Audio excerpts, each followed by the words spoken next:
Scansatevi. Quell'uomo ha un'avversità congenita nei miei confronti. Tu a sapere che quando passano i cristiani dalla sua chianga chi non ci va a filetto, costate, coste della trinca, osso buco. Appena viene mia, ma scendere qualunque, ma scendere qualunque. La settimana passata, come ci stanno durante Pazzi, ho avuto un po' di disposizione di stop. Quindi il dottore dice, ma Atanasio, mi raccomando, per 2 giorni pastine in brodo.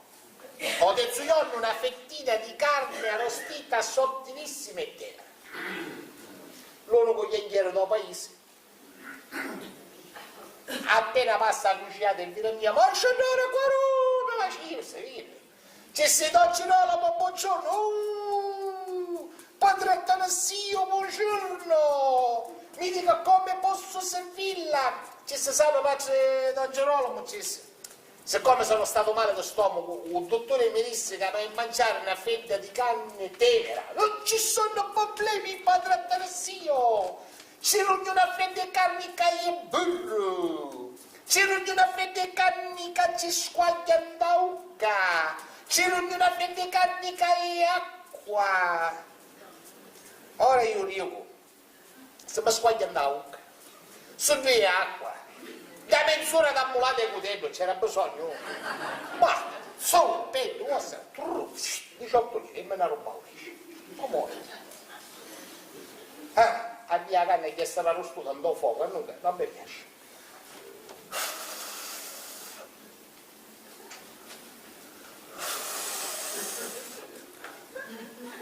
Caponetta di chi da...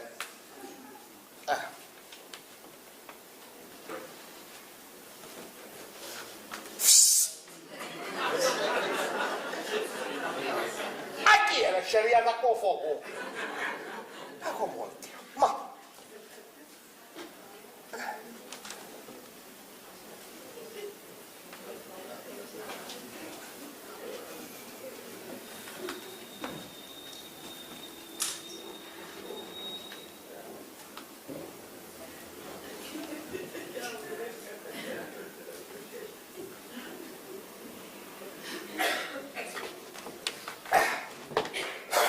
Aspetta, avevo appetito, aveva 2 giorni che non mangiavo.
Mangagliatta, manguaiatta, ossia fatta la volontà.